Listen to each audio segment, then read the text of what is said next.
We talk all the time about the rockets, the orbits, the incredible feat of landing on the moon, but what about something even more fundamental? Something every single one of us does every day. Today, we're going to talk about the very first meal ever eaten in space. Now, this might sound like a pretty weird question, right? But before 1961, this was a deadly serious concern. Scientists had no idea if a human being could even swallow without gravity. They were worried that food might just float there in your throat, making it impossible to get any nutrition. Imagine that, literally starving to death with a full stomach. And this wasn't just some minor detail they could figure out later. Oh no. This was a critical life-or-death mystery. Answering this question was the absolute first step if humanity was ever going to have a long-term future beyond Earth's atmosphere.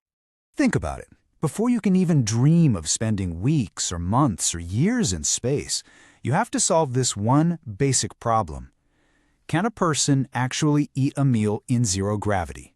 The entire future of space exploration, literally everything, hinged on the answer to that question. So someone had to be the guinea pig, enter the mission, and the man who was tasked with conducting this crucial experiment. And let's be clear, this wasn't about having a little snack. This was a carefully planned scientific test, with the fate of every future space mission riding on the outcome. And that brings us to this day, April 12, 1961. Aboard the Soviet Vostok 1 mission, a single cosmonaut was about to find out, once and for all, if eating in space was even possible. All right, so let's get into the specifics here. The mission was Vostok 1. The brave cosmonaut was Yuri Gagarin. And his meal? Well, let's just say it wasn't a five-star affair. It was a high-calorie puree of beef and liver paste, squeezed out of what was basically a big toothpaste tube. This was all about function over flavor, for sure. 108. That's how many minutes his entire flight lasted. Just 108 minutes. That's all it took to orbit the Earth and prove that humans could in fact eat and survive in the weightless environment of space. So, he did it. The experiment was a huge success. But the importance of this one simple act was just immense. We can really break down its significance into three crucial areas.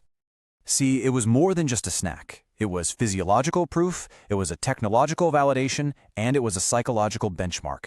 Let's dig into each of those, and we'll start with the biology. So, what did it actually prove? Well, it all comes down to a process called peristalsis. Those are just the involuntary muscle contractions in your throat that push food down to your stomach. Gagarin's meal proved that those muscles are so effective, they don't need any help from gravity at all. That was a huge sigh of relief for scientists everywhere. Next up, the technology. Now, you might not think about this, but floating crumbs in a tiny spacecraft are a complete disaster waiting to happen. They could get in an astronaut's eye, they could be inhaled, or worse, they could short-circuit some incredibly sensitive equipment. The simple genius of that aluminum tube was that it totally solved the problem. No crumbs, no contamination. Brilliant. And finally, you just can't underestimate the psychological side of this.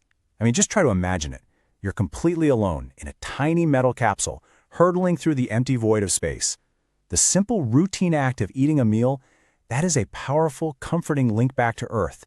It was a moment of normalcy that proved an astronaut couldn't just survive in space, they could actually live there. So that single bite of beef and liver paste, it created a legacy that connects directly to every single astronaut meal that has followed, from the Apollo missions all the way to the International Space Station today. Because really, at the end of the day, what Gagarin's meal did was unlock the door to long-duration spaceflight. By proving humans could eat, drink, and just function in orbit, he made everything that came after him possible. Skylab, the ISS, and whatever comes next, it all started there. So yeah, it all started with a simple tube of meat paste. And that leaves us with a pretty fascinating question for the future, doesn't it? Gagarin's meal was all about practicality for a 108-minute flight. So what do you think the first food eaten on Mars will be? And what will that meal need to prove for the future of humanity out there among the stars?